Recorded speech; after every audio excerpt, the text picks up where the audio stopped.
We're joined by Ben Spies. I've got to say, it's a privilege, Ben, to be able to catch up with you. Slightly amusing story that you've just told me a moment ago. Whereabouts are you at the moment? Yeah, I'm out of my ranch right now. I had to sit inside my truck because it's a little windy. But yeah, had to do it on the fly like this off the cell phone. Because you were chasing a donkey. Yeah, I was gonna not say that on air, but we got to laugh about it. So my daughters, we've got two miniature donkeys, one big donkey, and four horses that I get to tend to, in my spare time, which I have enough of it, so it's fun. But yeah, she got out and got wandering around the property, so I had to go fetch her. Modern day life, eh? And now I'm going to wind you right the way back to the beginning of things, if I can, Ben, just to get a little bit of background for those that perhaps are a bit not long enough in the tooth to remember the likes of yourself and what you've done in motorbike racing and what you're doing in motorbike racing. But your early career very, very rapidly became very, very fast from a very early age. And you had a fantastic career working with Suzuki all the way through the early years.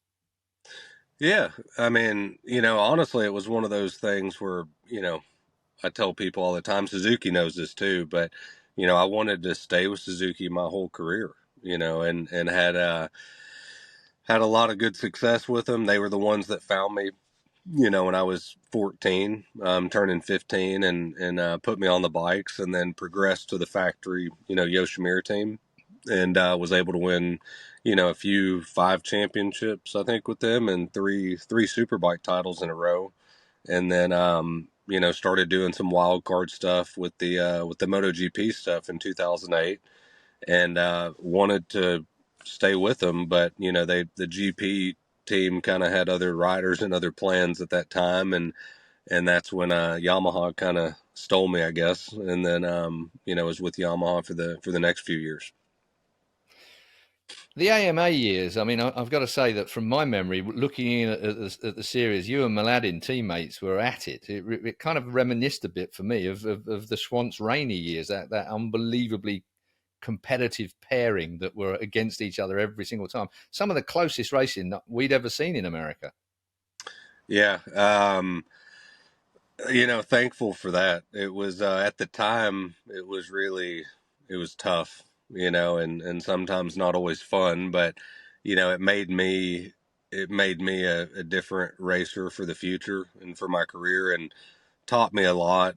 Um, and was and it gave it, and I don't think it's hard to compare that to Rainey and Swans, because obviously that was pretty legendary. But in the same time, now, I mean, looking back at it, now that I'm almost 40, I can see what people loved about it, and yeah, for 4 years, 3 years especially, it was tough, and the relationship wasn't always the best. But I do got to say, when it came to on track and developing the motorcycle, we actually worked really well together, and we worked close, developing new parts, and we would discuss them. And but then when it came to on track, it was the tightest, toughest racing you could get.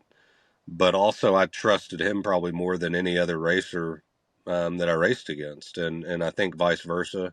We never pulled any dirty moves. I think there were only two occasions that we knocked each other off track, me to him and him to me one time, and it was literally one of those we just couldn't stop kind of thing, and it was, and we, the other person, knew that. So now there was never any of that negative type racing. It was just outside the track and in the pits and in the 18 wheeler that it wasn't always so smooth. Tough tracks though in America, great tracks. A bit like, I think I always think of America. Some of the tracks there, like the UK, we have tracks here that you could never race world championships on. But as far Yeah. as nitty gritty tough racing, you got some great circuits over there. Yeah, tough. Really, I'd say a bit. I mean, I hate to use the word, dangerous in some ways, but just like you're saying, you can't race a lot of them in the World Championship series, but just technical tracks and really physical. So it just, it made it for when I went to Europe that everything kind of became a luxury, with the tracks and safety, and even again the physicality of the tracks, they were a lot easier to ride, a lot faster, kind of more flowing type tracks, but usually more smooth and stuff like that. So it was I mean, the training ground, like I said, I had, and racing with Matt, the Yoshimura team, I mean, it was able to put me in a place, where I could excel, in Europe decently and do pretty well. I mean, looking back, I mean, you're still a young man. You're not 40 yet. You've mentioned that already. Do you look at what's going on now? I mean, obviously, Rainey and co, Chuck Axland, they're working hard to make MotoAmerica work. You're becoming a sponsor and a team owner this year as well. Um, America slipped behind, which for me, as an old guy, I go back to Kenny Roberts Sr. when he first came to Europe, and you just held your mouth open in awe, and then the Americans were coming, and it was like one after the other. And that just drifted away over a period of time. Mm-hmm. I mean, Yeah, I mean it has, unfortunately. I mean, compared to when you look at the '80s, '90s, and kind of a little bit it was real strong in the late '80s, early '90s, and then me and Nick and Colin did pretty well. Not quite as well as they did, but then obviously some things changed in America, all at the same time, kind of in the 2009, 10, 11 ish. And it was a little bit, the economy kind of dipped some. Um, and me and Matt both left the series kind of at the same time. And I think that took a little bit away from it. And then, also with one thing I always talk about too is that we changed the elementary school for our kids racing. We all grew up. I mean, you look at Wayne and Kenny Jr. and Colin and Nicky and me, Hopkins. We all 125s and 250s. Growing up, and now, in Asia and Europe, it's still the same thing. It's just Moto 3, Moto 2.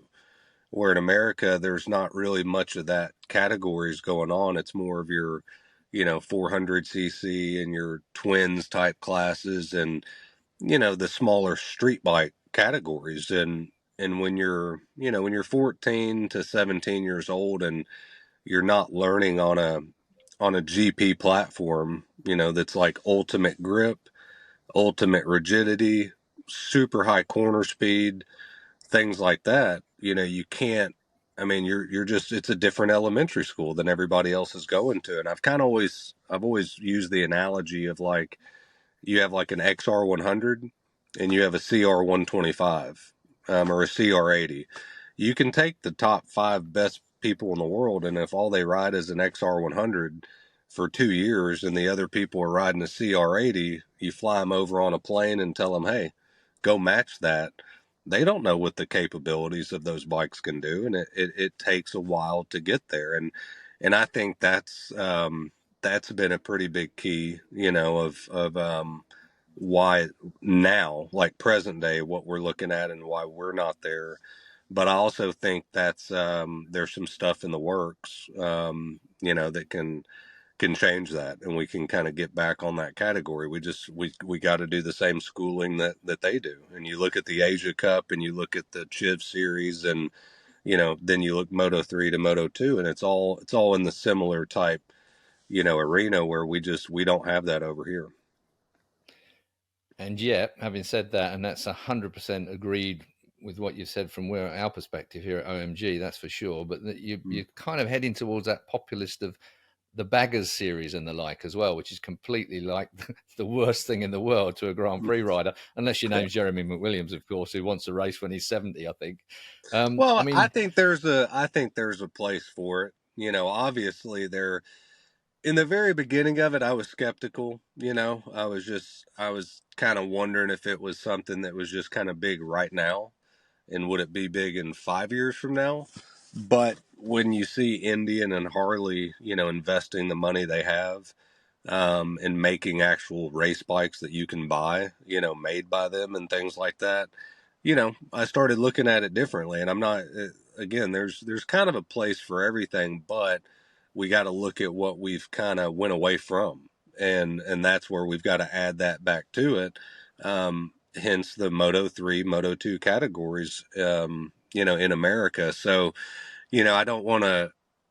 I am amazed at the lap times these baggers are doing, and when you actually look at them in person, they're they're damn trick motorcycles. They are. It's not, it's not something I would just want want to go jump on compared to what I'm used to riding. But if the grids are full and the fans like it, then there's a place for it for sure. I just think that we need to, if we're going to have the conversation about, when's the next American to be in MotoGP or winning in Moto 2, that's a different conversation. That's all there is to it. Well, let's have that conversation now. Trackhouse have come. Justin Marks, NASCAR driver, NASCAR team owner. Mm-hmm. Trackhouse Group have invested into the Aprilia, which was the RNF team, and have now disbanded them. And it's come out. They've hired, somebody from Suzuki originally, Davide Brivio, now as the chief man there as well, which is a really good call, really good shout. So they're obviously very serious about what they're doing. Yeah. The color scheme alone must stand the hairs on the end of your hands up on end, I would think, because it looks fantastic. Yeah. Great expectations in America, I would imagine. Yeah, and more importantly, I think he sees the big picture of it. I've spoke to him, a few times, and actually about what we were just talking about what, to have the next American, because he's heavily invested in it obviously now. Um, we talked all about what me and you were just speaking about, and that's why, like I said, I think there's some things in the works, to make that kind of come back to America and start doing that. So, he's in it at the right time. It's never easy to get into MotoGP, and with the RNF team kind of going away, or the sponsor going away, it was the easiest to jump in, and being with a European manufacturer, I think is a little easier to work with too, especially in the modern day, racing. So yeah, no, I think it's important for American racing, and how he goes about the sponsorship stuff, and whether it be, and I'm not saying he does, but maybe a Netflix type thing or whatever it is, to get eyes on it, I think is important. So no, it's exciting, and they've got a couple really good riders. So I know, Raul, I think he got hurt pretty good, a couple weeks ago, um, but yeah, he's, like I said, he's got a strong team, and Aprilia is a manufacturer. When you see what Vinales and Espargaro are doing on them, they're good, so he's in a good place, and hiring Brivio, everybody knows everything about Brivio. So I texted him and I said that was a strong move. And the fact we've got a chief commercial officer now at Dorna, Dan Rossamondo, who's obviously an American that's come through basketball and the like. He knows his stuff. Is this linking all of this together with what MotoAmerica are doing, what you're trying to achieve with your new team as well? That things are going worldwide, but everyone's looking at America to try and pick up the pace, aren't they? Do you feel that Dorna are desperate to get the American market fired up again? Well, yeah, and they need to be, and we kind of need a little bit of their assistance in some ways too, which is fine. But it's a world championship, and you need to have every country member kind of there, and we're not. We've got Joe Roberts in Moto 2, but nobody in MotoGP, and like I said, it's with what Trackhouse is doing. Again, Dorna knowing that, and kind of what the stuff that's in the works, I think for kind of next year on for America, this is an important time to put it all together. And, with the Rahal group coming in, to racing and what we're doing, it's just, there's a lot of movement happening, and hopefully that'll draw more, teams in as well. And then, yeah, so we just got to take it from there. But everything's, pointing in the positive directions. What's done that with the car guys? Like Bobby Rahal, big in IndyCar, big drivers, big team owners, big money back in the day. Yeah. Are they looking at the motorbikes because bikes are, viable as a sport? and a lot less cost? Are they redirecting some of their funding, you think, towards this stuff, or is it just an addition to their portfolio?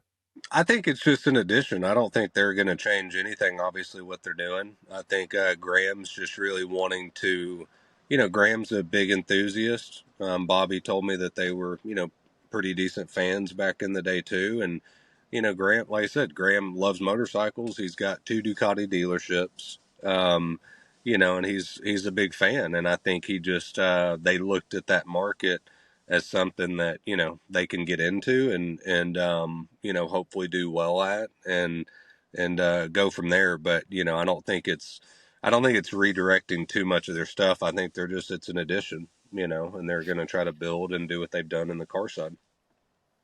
You know how tough it is from a rider's perspective. I mean, I have to say that the Suzuki situation for me, regarding your career, was slightly poorly done. I almost make the analogy, it's a bit like the Jonathan Rea situation for me, where Honda kind of kept him hanging on there for a factory MotoGP ride, and it didn't really happen in the end. And he went to Kawasaki and stayed with World Superbikes forever and a day.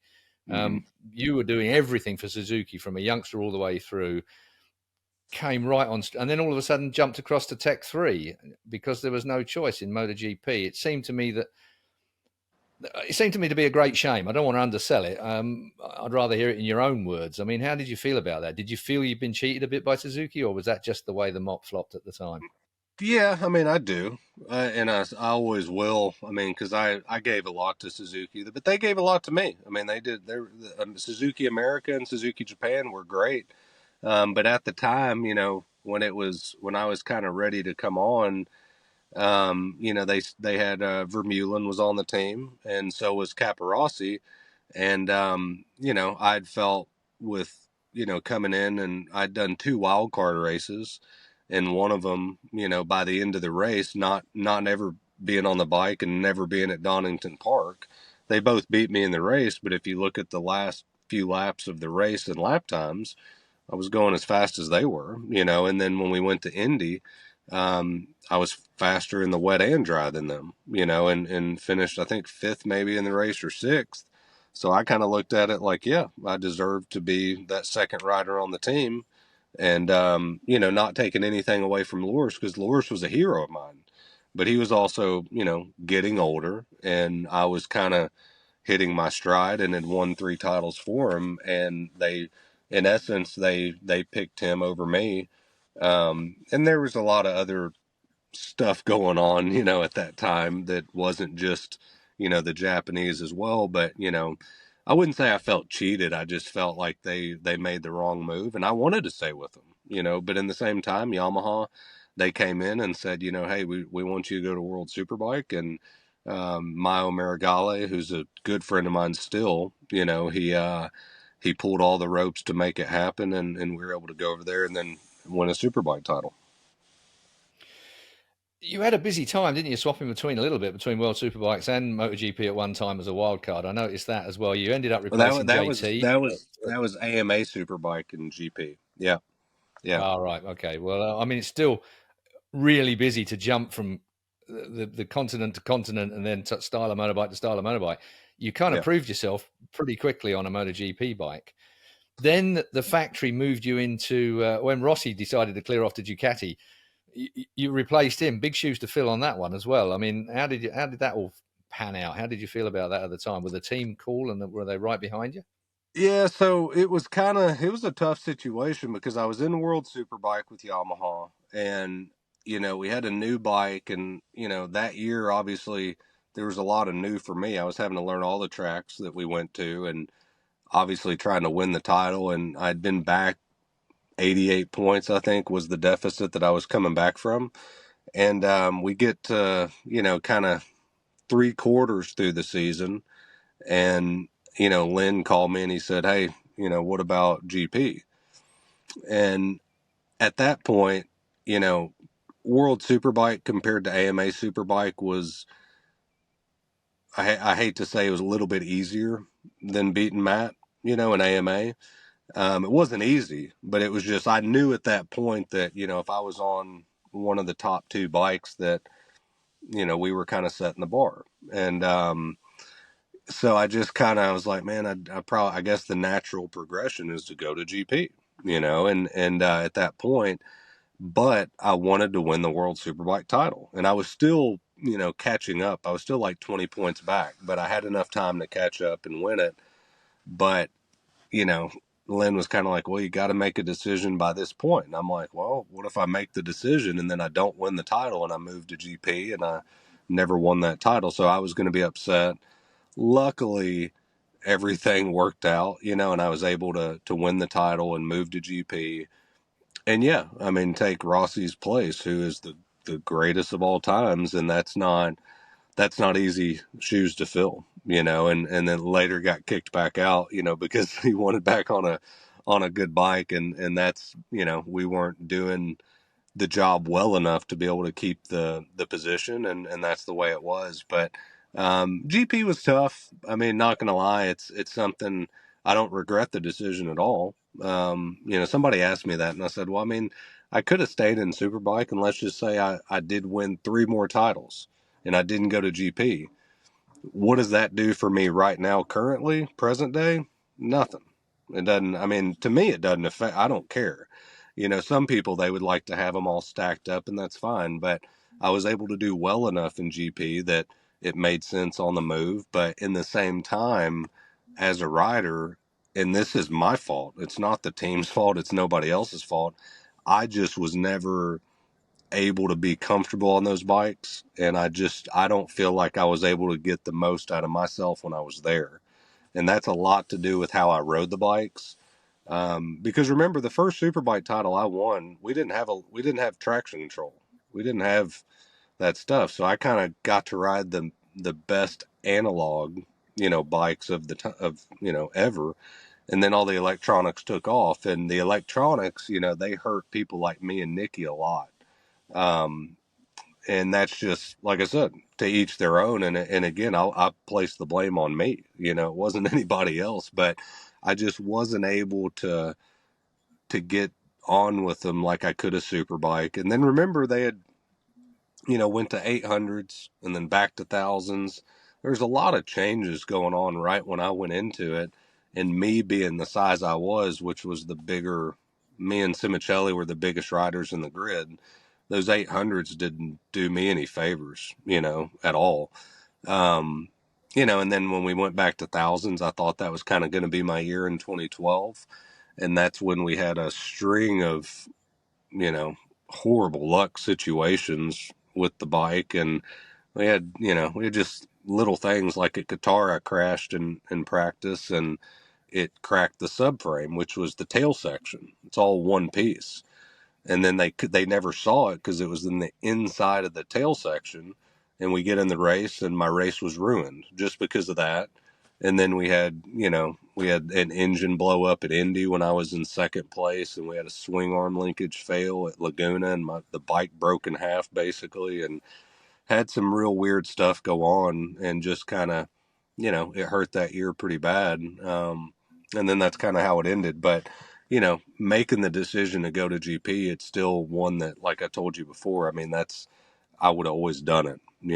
I didn't just want to stay in Superbike. I've got to say, Ben, brutally honest, I've got to say that's there's some fairly brutal honesty in amongst that conversation you've just had there. I mean, and then it was topped off at the end of the day, obviously, clearly by how hard you were trying with the injuries that caught up with you in the end as well, which obviously you had to make a decision about the end of that. Yeah. Yeah. I mean, it's, there was a few years after, probably 5 years or so, that I was pretty bitter, about how it ended. Just with me. I mean, it wasn't anybody's fault, but then I just started looking back at it, and just, it's like, man, I had my whole career, and if I had, in essence, one bad year, and then it's over, it sucks that it ended like that. But I mean, I had a lot of, I wouldn't say good luck, but I had a lot of good fortune, in the whole meat of my career and the early times and all that stuff. So, that's just the way it goes. And you grow up and you have kids, and you see that, all that, what life is. And it's kind of like, well, that's the way it was. Wasn't that bad. huge files though in the back of your head as to how to run teams, how to look after riders, the care that you need now, and look using that knowledge at 39 years old. I mean, you've got a long career ahead of you as possibly a team owner, presumably aspirational to come back into MotoGP or one of the Grand Prix classes at a later stage. But how do you see MotoGP nowadays? How you obviously follow it quite closely just from what you've said, but how do you see it progressing? We've now got sprint races on a Saturday, huge workload for the teams. Riders we have little sympathy for, but the teams perhaps a bit more. Yeah. It's a tough environment now from a working perspective, the amount of work that has to be done during the course of a year. Yeah, I mean, I stay pretty up to date with a couple of the top team managers and stuff like that, and I can tell you it's not easy, because when I was doing it, I think it was 16, 17 rounds a year, maybe 18, and now you're like 22, and you've got the sprint races, and I probably wouldn't love it if I was a racer right now. That much racing. Not saying that some of them don't need to be double headers or something, but it's a lot what's going on. And then I'm not a fan of the aerodynamics. I'm just not. It's getting to the point now where not always.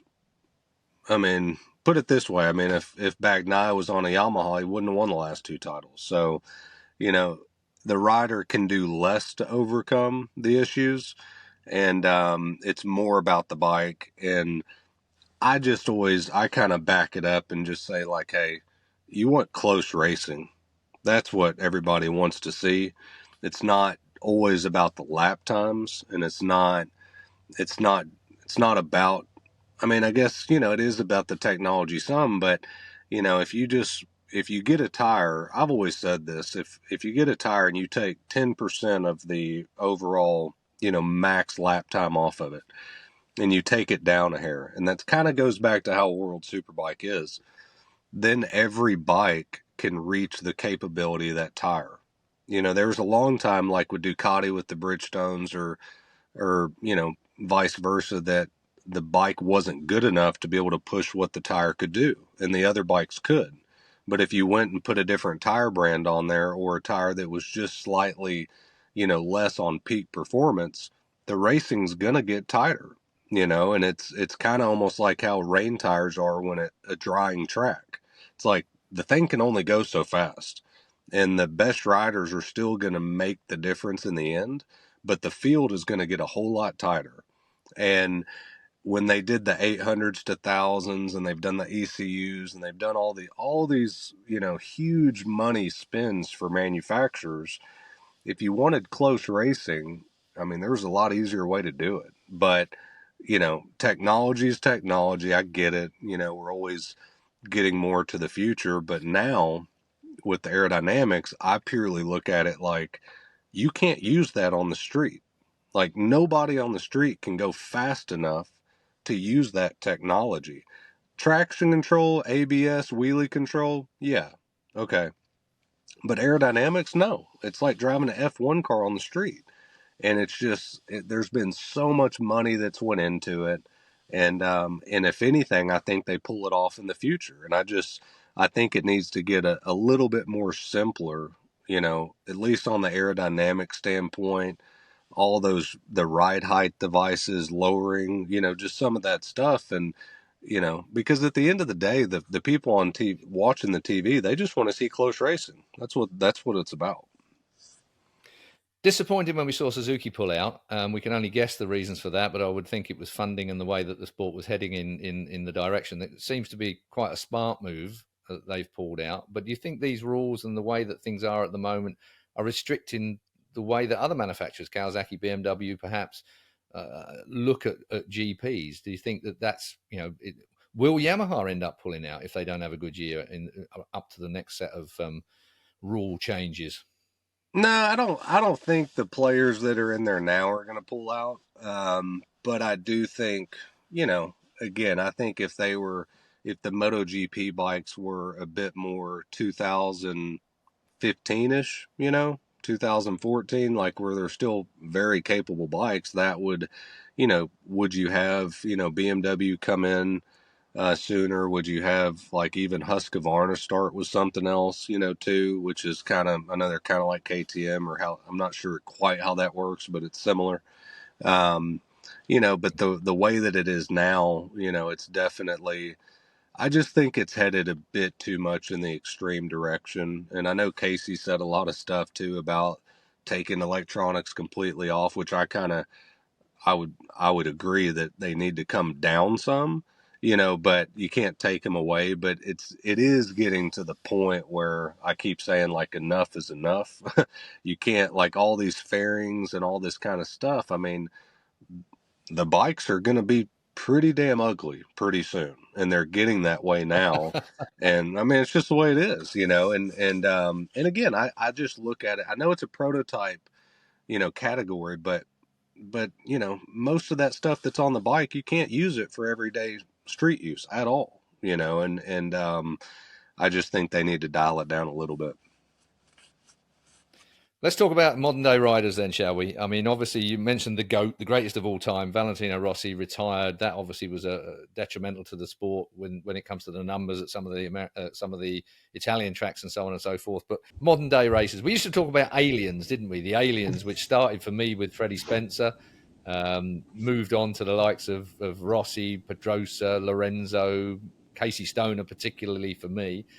Yeah. Do you see aliens anymore? Do you see the riders of that kind of? Pecco Bagnaia, obviously, he's won back to backs. That's not been done for a long time, but it's looking like the likes of Pedro Acosta coming into. You mentioned Gas earlier on, which is a KTM, effectively into your old team at Tech 3. I mean, do you see aliens? Do you see these superstars coming on to challenge that Bagnaia dominance? I mean, I don't see aliens like it, I guess, like everybody used to, think of them now. I mean, Acosta's definitely, he's the fastest of the young guys, and he's going to get there a lot sooner. But again, now you look at how many different winners there are, and again, that's because the racing is closer. But I still think it's more, you know, it's not just down to the bike, but again, like if you put last year, if you put, a Costa on a Honda, I mean, he's not gonna do what he's doing now. So it's definitely a lot more bike related. But also the level of competition, I don't know if it's just gotten better, or tighter, but there's just a lot more guys that can win, now. And, I mean, again, you've got Martin, Quartararo, Bagnaia, I mean, the list goes on, and it's just tighter than it was back when I was racing, for sure. You kind of left out Marc Marquez there. I don't know whether you did that on purpose. He's moved to Ducati, obviously, Grassini. I mean, how do you see that panning out? Is he the same Mark? I think he is, but I do think the bikes have changed a lot too. And I do think the bikes are, I got to be careful with this one because the bikes are easier to ride now. Physically, they're tough, as in whole, just the G's and left to right and the forces from braking and all the stuff because of the downforce. So I'm not saying they're easy to ride in that regard, but as in the bike sliding, the rider doing things to the bike to manipulate the bike on to make it handle better, to do things like that. There's less of that going on than there ever has been. And now it's literally more being on a good bike, a good setup, and knowing geometry, how to connect the dots around the racetrack. And it's more like F1, where again, it's more about the car, and I just think with Marquez, the bikes were harder to ride, or the rider could do more input to them 6 years ago than they can now to make that difference. And I think for him, I mean, he's got the talent. I mean, he's definitely still, a top 6 talent of the field, or naturally could be still the most talented. Yes. But it's one of those things too where he's got to learn or trust this new wave of bike. after riding what he's been riding, which, starting in 2016, 2015, 16, it was pretty clear to me that the Honda just steadily went downhill. It did. 2018 and 2019, the front end of it was horrible. The electronics soon followed, and you could see it.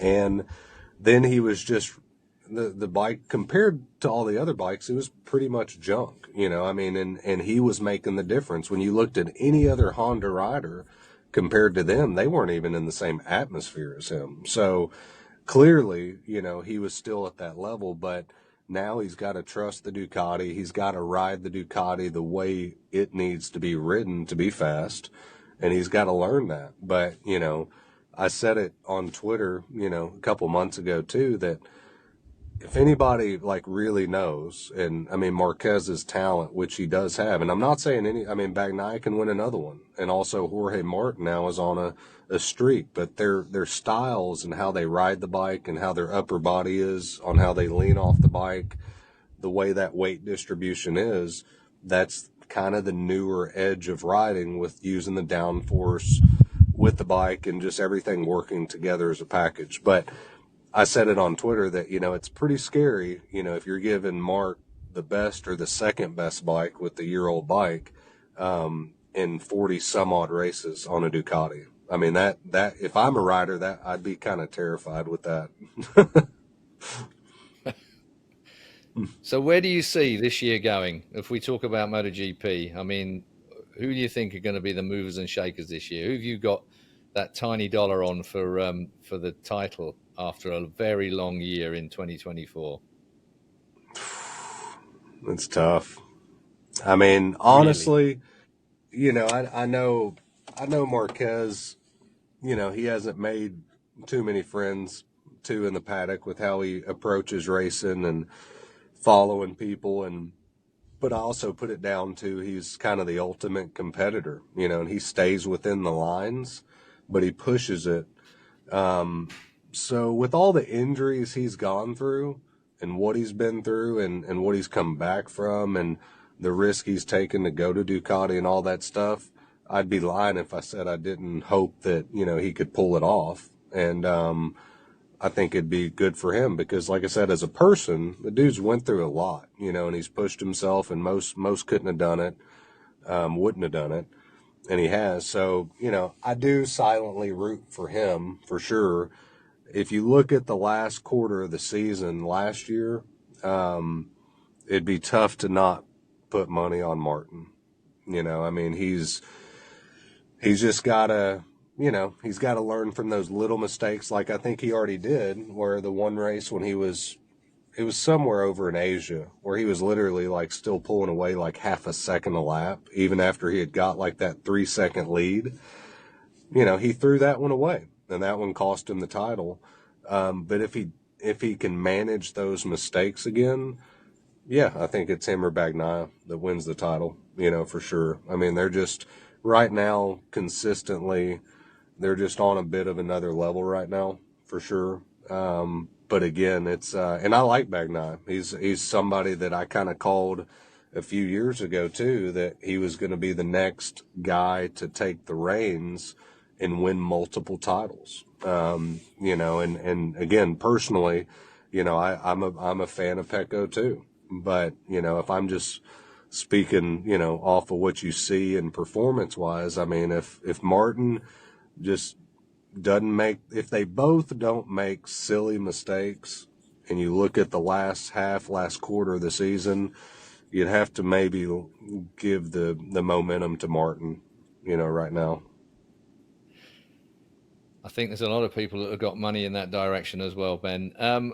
Before you go, we've got to talk just a little bit more about your team, if we can, that you're obviously, and your aspirations, where you're headed over the next few years. I mean, I'm sorry to keep mentioning your age, but at 39, I'm slightly jealous of you still. And you've got such a lot ahead of you with one thing and another. The team, name of the team, what your aspirations are for the future. Yeah, I mean, it's Rahal Ducati Moto. That's the team. Obviously, our main sponsors are Expel and Roller Die. Expel's the PPF company that wraps all your nice cars and keep them, protected. And I've got a couple of my cars wrapped with their stuff too. So great company. And, we've got 3 riders this year in the super sport category. I was able to kind of pick the riders and pick the staff and the mechanics. And PJ Jacobson, Kaylee Akoff, and Corey Alexander. And, PJ, he's won World Super Sport races before. He's won Superbike races here in America. And I kind of, I picked him to try to go out and do the business, the first year in the Super Sport class for us. And then year 2, hopefully we add the Superbike.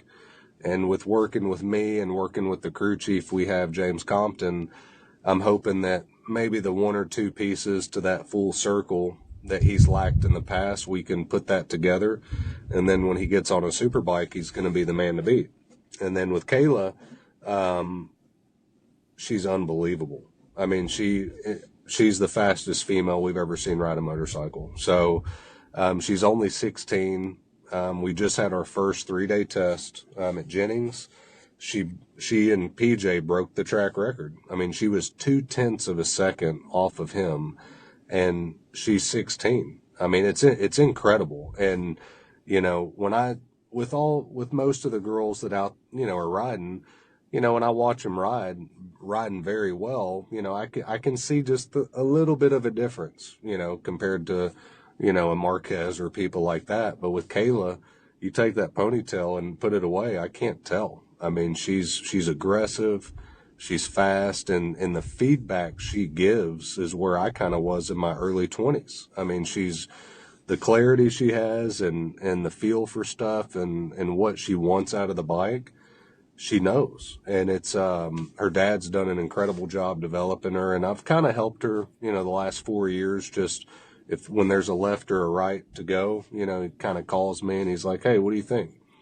So, she's somebody that, I think that, in the next couple of years, she could win a super sport championship here, against the boys. And it's going to be interesting. And then Corey Alexander, he's a super stock champion, a past super stock champion a couple of years ago.